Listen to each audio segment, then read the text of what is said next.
চিনি জাতীয় খাবার যেগুলো তাকে আগে পরিহার করতে হবে। তো সে যখন রোজা রাখার উপযুক্ত হবে তখন তো রোজাই তার কাজ করবে। তার ইনফ্লামেশন যদি কমানোর দরকার হয় রোজা তার ইনফ্লামেশন কমাবে, তার রক্তনালীর ব্লক যদি মানে এটাকে ডাইলেট করতে হয়, ব্লকটা সরাতে হয় বা ফ্যাটটাকে বার্ন করতে হয় সেটা সে করবে।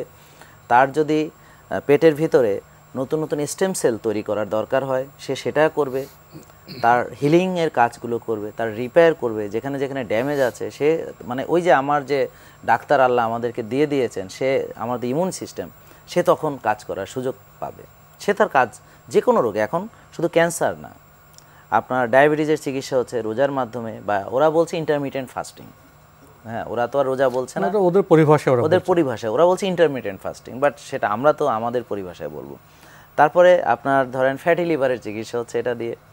তারপর রক্তনালীর ব্লক আমরা তো একটু আগে আলোচনা করলাম, যেটা ইনফ্লামেশন বা প্রদাহ একটা, আর হচ্ছে চর্বি জমে ব্লক হয়। তো রোজার মাধ্যমে ফ্যাটও বার্ন হচ্ছে, প্রদাহও কমছে, আবার কোষও খালি হচ্ছে, রক্তনালীও ক্লিন হচ্ছে, পরিষ্কার হচ্ছে। তাহলে তার আর হার্ট ব্লক হওয়ার যে সম্ভাবনা সেটা কমে যাচ্ছে, বা তার হার্ট ব্লক আছে ভালোর দিকে যাচ্ছে। তার যে ব্রেন স্ট্রোক হওয়ার যে সম্ভাবনা সেটা কমে যাচ্ছে, বা যাদের স্ট্রোক অলরেডি হয়েছে তারা আবার পুনরায় তাদের যে অঙ্গ প্রত্যঙ্গগুলো আবার সচল হচ্ছে। আমার বেশ কিছু রোগী আছে তারা স্ট্রোকের পরেও আলহামদুলিল্লাহ এখন তারা হাঁটতে চলতে পারছে, রোজা রেখে রেখে রেখে রেখে সেই উপকারগুলো পেয়েছে। তো রোজার মাধ্যমে যেমন পেটের এবং যেমন ধরেন অনেকের চামড়া কুঁচকিয়ে গেছে, রোজার মাধ্যমে এগুলো টাইট হয়ে যায়। তো অনেকে হঠাৎ করে ধরেন 10-15 কেজি ওজন কমিয়েছে, স্কিনটা ঢিলাঢালা হয়ে গেল, কুঁচকে গেছে, তো দেখতে খারাপ লাগছে। আবার দেখা যাচ্ছে রোজা রেখে স্মার্ট হয়ে গেল, আপনি যেটা বললেন আর কি, স্মার্ট হলে তো ওই স্কিনটা টান হতে একটু টাইম লাগে। তো অটোফেজির মাধ্যমে ওই যে প্রোটিনটা অতিরিক্ত চামড়া যেটা ছিল ওটা বডি খেয়ে ফেলে, ওটাকে সে ব্যবহার করে ফেলে, ব্যবহার করার ফলে স্কিনটা আবার টান হয়ে যায়।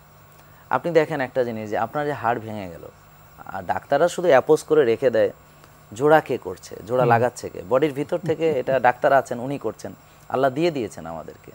আমার হাতটা কেটে গেল, স্বয়ংক্রিয় ব্যবস্থাপনা আছে, আমার হাতটা কেটে গেল, কিভাবে জোড়া লাগছে?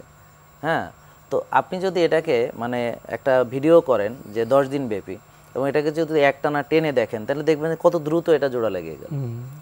হ্যাঁ, তো এই যে বিষয়গুলো, অর্থাৎ আমরা যখন রোজা রাখি তখন আমার বডির সকল ইমিউন সিস্টেমগুলো আরও বেশি অ্যাক্টিভ হয়, যেটা কিনা আমার ভেতরের ডাক্তার সে এবার তার ডাক্তারিগুলো করে, যার ফলে দেখা যাচ্ছে যে প্রতিটা রোগের একটা, যেমন মানসিক চিকিৎসা রোজার মাধ্যমে এখন ডাক্তাররা গবেষণা করে দেখেছেন যে রোজাতে তার মানসিক প্রশান্তি অর্জিত হচ্ছে এবং তার মানসিক কষ্ট দূর হচ্ছে, এবং তার ডিপ্রেশন কমতেছে, তার স্ট্রেস কমে যাচ্ছে, তার মনে প্রশান্তি আসছে, অনুপ্রাণিত হচ্ছে, আশাবাদী হচ্ছে, প্রাণ চঞ্চল হচ্ছে।